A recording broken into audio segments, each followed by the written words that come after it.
네, 여러분 반갑습니다. 방구석의 히키남이에요.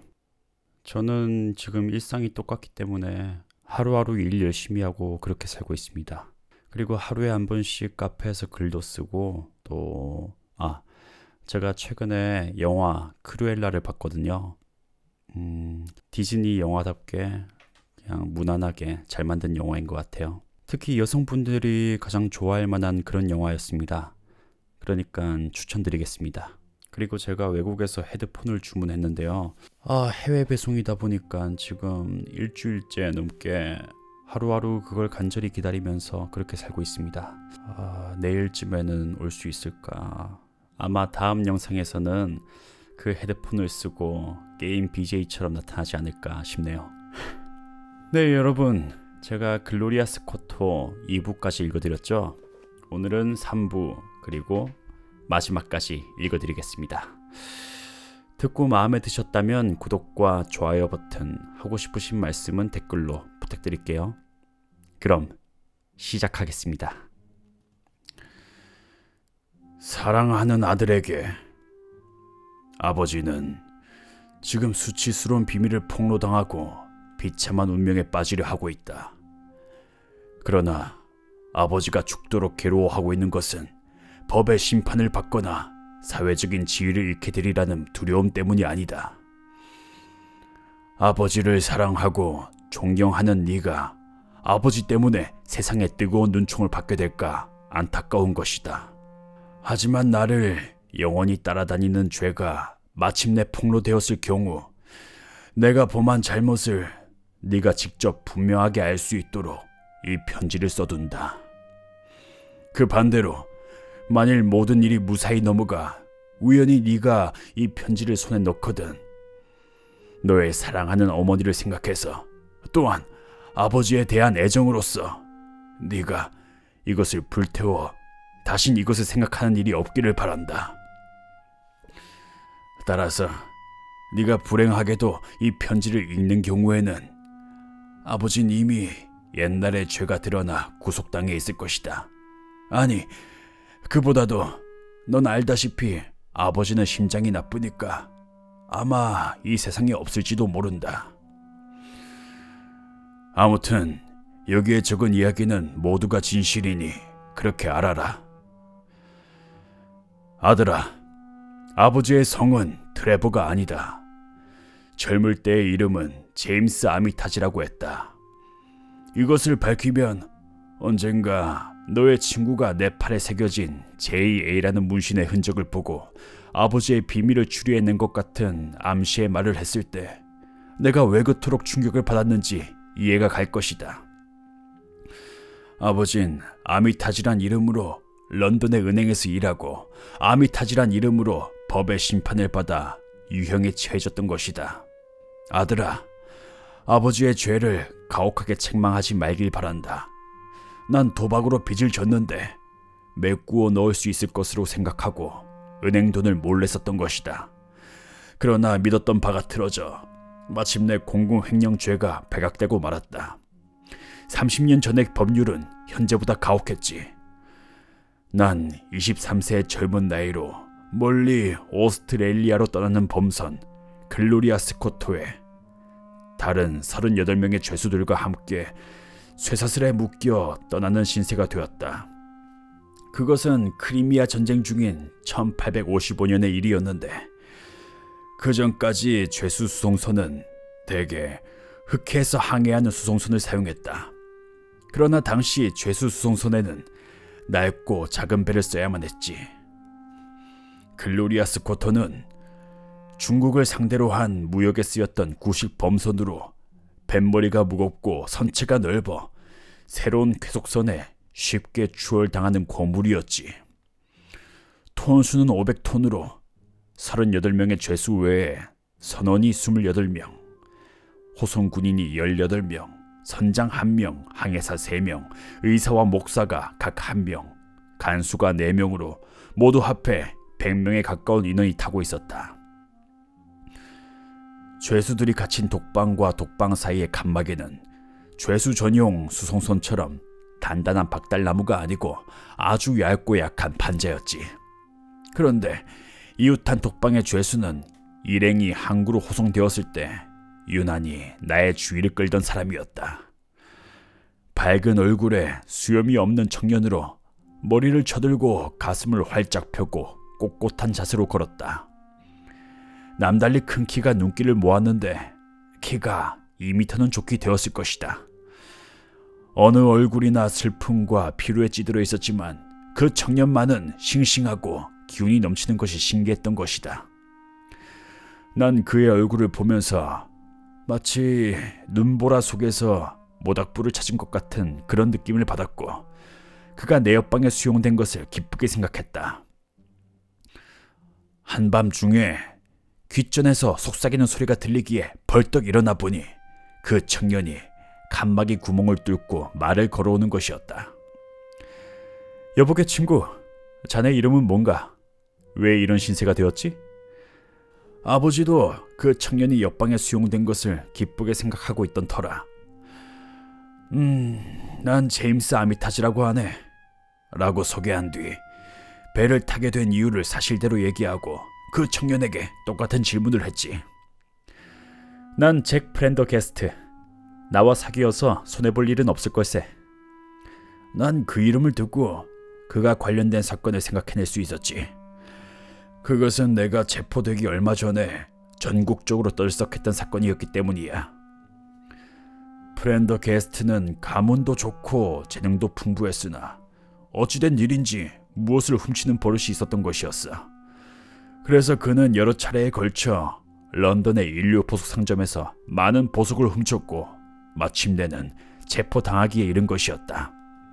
내가 그 이야기를 하자 그는 장난스럽게 말하더군. 내 사건을 잘 아는군. 그야 떠들썩했으니까.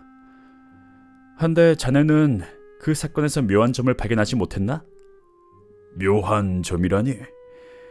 내가 슬쩍한 귀금속의 금액은 모두 25만 파운드는 될 거야. 그래, 소문에 의하면 큰 돈이라고 하더군. 하지만 경찰은 그 돈을 나에게서 도로 찾을 수가 없었지. 그래서? 그 돈이 어떻게 되었다고 생각하나? 그걸 내가 어떻게... 모두 내 수중에 있지. 난 부자라고. 자네의 머리카락 숫자보다 더 많은 돈을 갖고 있거든. 그만한 돈이 있고 그 돈만 잘만 쓴다면 무슨 짓이라도 할 수 있어. 그 무엇이라도 할 수 있는 사람이 빈대와 쥐가 끓는 이 죄수들 속에서 썩는다면 말이 안 되지. 그만한 사람이라면 제 몸 정도는 보호할 수 있거니와 다른 사람들의 일까지 걱정해 줄 수 있다고. 그 사람이 자네를 도와줄 것이라고 난 성경에 손을 얹고 장담할 수 있지. 아버지는 그의 이야기를 허풍으로 들어넘기려고 했으나 프렌더게스트는 나에게 맹세를 시킨 다음 죄수선을 점령할 계획을 기뜸해 주는 것이었어. 12명의 죄수들은 이 배를 타기 전에 은밀한 계획으로 주모자는 프렌더게스트고 원동력이 되는 것은 그의 돈이었어. 나에겐 내 통자가 있네. 보기 드문 의리의 사나이로 총신과 개머리판의 관계라고 할까? 그가 현금을 보관하고 있는데 지금 그가 어디에 있다고 생각하나? 이 배의 목사라는 탈을 쓰고 있지. 검은 법복을 입고 가짜 신분증을 지닌 그는 이 배 돛대에서 배 밑바닥까지 살 수 있을 정도로 아주 많은 돈을 상자에 넣고 올라타 있다. 이거지. 승무원들이야 그의 손발이나 다름이 없어 이미 매수해 놓았으니까. 그것도 그들이 배에 승선하기 전에 말이야. 2명의 간수와 2등 항해사인 어서도 매수해 두었고 선장도 매수할 만한 가치가 있다면 언제든지 그럴 수 있다고. 그래, 언제 행동할 계획인가? 어떤 계획이라고 생각하나? 간단하지. 군인들을 공격해서 없애는 거야. 하지만 그들은 무장을 하고 있지 않나? 우리도 무장을 해야지. 각자에게 권총이 2자루씩 돌아가게 되어 있거든.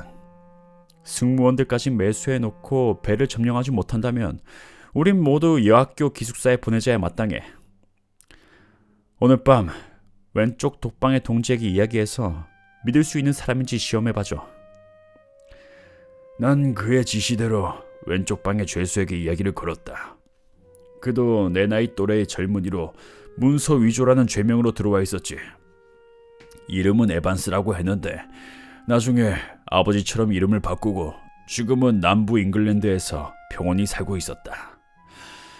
에반스 역시 살아날 가능성은 그 길밖에 없다고 판단하고 음모에 가담했지. 이리하여 배가 비스케이만을 벗어날 무렵에는 단 2사람만이 음모에 가담하지 않았어. 한 사람은 의지가 약해 믿을 수 없었고 다른 한 사람은 병에 걸려 있었기 때문이야. 이제 우리가 배를 점령하는데 방해가 될 만한 것은 아무것도 없었어. 승무원의 대부분도 매수가 끝나 우리 편이 되어 있었지.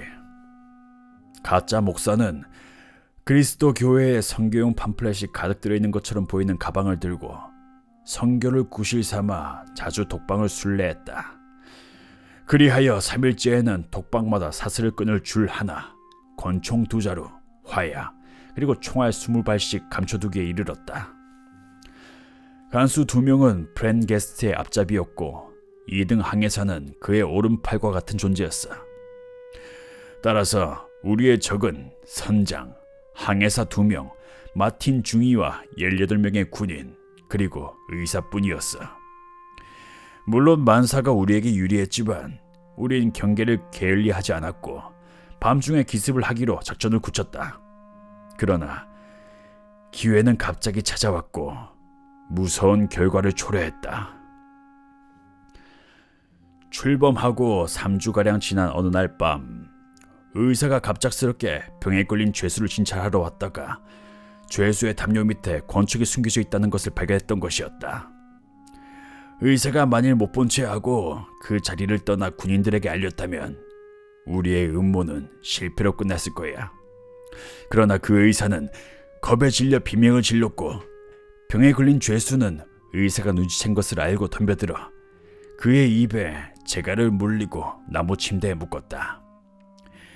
다행히 의사가 갑판으로 통하는 문을 열어놓은 채 들어왔기에 우린 일제히 갑판으로 달려나갔지. 순식간에 2명의 보초가 사살되고 급히 달려온 하사관도 쓰러졌다. 뱃머리 쪽에 2명의 군인이 더 있었지만 그들도 곧 사살되었지. 우린 그 길로 선장실로 쳐들어갔는데 문을 연 순간 안에서 폭음이 들리고 연기 속에서 선장이 쓰러지는 광경이 보였다. 그 옆에는 연기가 나는 권총을 손에 든 가짜 목사가 있었고 그 자리에 있었던 2명의 항해사는 승무원에 의해 묶여 있었어. 우린 선장실 옆에 홀에 모였다. 이제 자유의 몸이 된 것이나 마찬가지였어. 겁에 질려 뱃머리 쪽으로 달아난 14명의 군인들의 항복만 받아내면 되는 것이었어. 홀에는 술창고가 딸려 있었는데 각자 목사 윌슨이 그 문을 부수고 갈색의 쉐리주 수십 병을 꺼냈다. 술병을 들고 너도 나도 술에 입을 대려는 순간이었어. 아무런 예고도 없이 바로 위에서 총성이 울리고 홀 안은 연기로 가득했다. 연기가 사라진 다음에 살펴보니 윌슨과 8명의 죄수가 바닥에 포개지듯 쓰러져 있었다. 그 광경은 지금 생각해도 처참하게 짝이 없다. 그 순간 우리는 겁이 덜컥 났기에 프렌더게스트가 없었다면 반란은 진압되었을지도 몰라. 하지만 프렌더게스트는 성난 황소처럼 살아남은 죄수들을 이끌고 갑판으로 뛰어갔어. 뱃머리 쪽에서 중위와 그의 부하들이 몰려 있었다. 홀 천장에는 작은 회전식 환기창이 있었는데 그 사이로 군인들이 총을 대고 무차별 발포를 했던 것이었어. 우린 적에게 다시 준비할 시간을 주지도 않고 덮쳤어. 적도 필사적으로 응했지만 우리 쪽이 우세해서 5분 정도 지나자 승부가 났단다. 프렌더게스트는 마치 미친 사람처럼 날뛰며 군인들을 마구 바다로 내던졌어. 싸움이 끝났을 때 살아남은 상대편은 간수와 항해사와 의사뿐이었다. 그런데 살아남은 적의 처리 문제로 동지들이 2패로 갈려버렸어. 우리들 중에는 자유를 되찾은 것은 기뻐했으나 살인을 꺼리는 무리가 있었다. 무기를 든 군인을 쓰러뜨릴 수는 있어도 포로가 살해되는 것을 바라보는 것은 괴로운 일이 아닐 수 없는 것이었다. 그래서 나를 포함한 죄수 5명과 승무원 3명은 포로들이 살해되는 것을 차마 볼 수 없다고 했어. 하지만 프렌더게스트와 그의 한패는 우리의 주장에 조금 더 찬성하지 않았지. 신변의 안전을 위해서는 이를 철저히 마무리 지을 필요가 있었으며 나중에 증언대에 설 위험이 있는 놈들을 살려둘 수 없다는 것이었어. 그래서 우린 자칫하면 그 포로들과 운명을 같이 할 뻔했으나 프렌더게스트의 결정으로 우리가 원한다면 마음대로 떠나도 좋다는 해결을 보았어. 우린 더 이상 사람을 죽이는 일에 관여하고 싶지 않았기 때문에 기꺼이 배를 떠나기로 했다. 그래서 우리 8명은 물 한 통과 소금에 절인 고기 몇 덩어리 그리고 나침반 하나를 분배받고는 작은 보트로 옮겨 탔다. 마지막으로 프렌더게스트는 그 부근의 해도를 한 장 던져주었지. 아들아, 아버지는 이제부터 이 이야기의 가장 처참한 부분을 쓰려고 한다. 글로리아 스코토는 북동쪽에서 불어오는 미풍을 받으며 조용히 보트에서 멀어지기로 했다. 우리의 보트는 한동안 파도에 흔들리고 있었다. 에반스와 나는 보트 뒤쪽에 앉아 현재의 위치를 측정하고 어디로 진로를 잡을 것인가 의논을 했지. 그때 이미 글로리아 스코토는 상당히 멀리 떨어져 있었어. 내가 문득 뒤돌아 보았을 때 갑자기 눈부신 성광이 번쩍하더니 삽시간에 불길이 치솟고 수평선 위에 선체가 말뚝처럼 기묘하게 곤두서는 것이었다. 그리고 몇 초 뒤에는 우레 같은 폭음이 들려왔다. 글로리아 스코토가 미끄러지듯 바닷속으로 빨려 들어가는 것이 보였어. 우린 급히 보트를 저어 연기가 감도는 현장으로 가보았다. 보트가 현장에 도착하기까지는 적지 않은 시간이 걸렸지. 나무 조각이 떠다닐 뿐 살아남은 사람은 없는 것 같았다. 우리가 단념을 하고 막 뱃머리를 돌리려고 했을 때 가냘프게나마 구조를 요청하는 사람의 목소리가 들렸어. 살펴보니 가판 조각에 매달린 사람의 머리가 보였다. 우린 서둘러 보트에 끌어올렸더니 그는 허드슨이란 젊은 승무원이었다. 그는 온몸에 화상을 입고 몹시 지쳐서 이튿날 아침에야 비로소 정신을 차렸다. 허드슨의 이야기에 의하면 우리가 보트로 떠나자 프렌더게스트 일당은 살아남은 포로들을 처형하기 시작했던 것이었어. 2명의 간수는 사살되어 바다에 던져졌고 3등 항에서도 같은 운명이 되었다. 다음엔 프렌더게스트가 직접 의사를 칼로 찔렀다. 1등 항에서 한 명이 남았는데 그는 용감한 사나이였어. 프렌더게스트가 칼을 들이밀며 가까이 오자 미리 느슨하게 풀어놓았던 밧줄을 내던지곤 가파도로 달려가 배 뒤쪽에 창고로 뛰어든 것이었어. 10명의 죄수들이 권총을 들고 쫓아갔더니 1등 항에서는 수북히 쌓인 화약통의 뚜껑을 열고 성냥을 손에 든 채 가까이 오면 화약에 불을 질러 모두 날려버리겠다 이렇게 위협했다는 것이었어. 잠시 뒤에 대폭발이 이어졌는데 허드슨의 생각으로는 항해사가 불을 붙인 것이 아니라 죄수 중에 누군가가 쏜 총알이 화약통에 맞은 것 같다는 것이었어. 어쨌거나 그것이 글로리아 스코토의 최후이자 배를 점령한 죄수들의 마지막이기도 했다. 사랑하는 아들아, 아버지가 휘말린 그 무서운 사건의 대략적인 내용은 위와 같다. 다음날 우리는 오스트레일리아로 가는 범선 하트스포호에 구조되었다. 그 배 선장은 우리들이 침몰한 여객선의 생존자라고 믿었다. 해군 본부에서도 죄수선 글로리아 스코터는 항해 도중 조난된 것으로 보고 더 이상 조사하지도 않았어. 그리하여 하트스포호는 순조로운 항해를 하여 우리를 시드니 항에 내려주었다. 나와 에반스는 이름을 바꾸고 여러 나라에서 몰려든 광부들 틈에 쉽게 섞일 수 있었어. 그 밖의 일은 더 이상 이야기할 필요가 없을 것 같다. 우린 운이 좋게도 노다지를 발견해 큰돈을 모았지. 그리고 식민지 개척자로서 본국에 돌아와 이곳의 땅을 사서 20년 동안 평온하게 살면서 어두운 과거가 영원히 매장되기를 바랬다. 그러니 얼마 전에 그 사람, 바다에서 건져준 선원 허드슨이 나를 찾아왔을 때 내 심정이 어떻겠느냐. 그는 우리의 행방을 찾아 협박하고 돈을 뜯어내기에 혈안이 되어 있었던 것이었어. 내가 왜 그의 비위를 건드리지 않기 위해 비굴하게 굴었는지 넌 이제 이해할 수 있을 것이다. 그자는 너의 거센 행동에 눌려 여기를 떠나 또 한 사람을 협박하러 갔을 것이야. 그러나 난 나의 죄가 드러날 것을 알고 있으므로 미리 이 글을 쓴다. 신이여, 우리를 불쌍히 여기소서.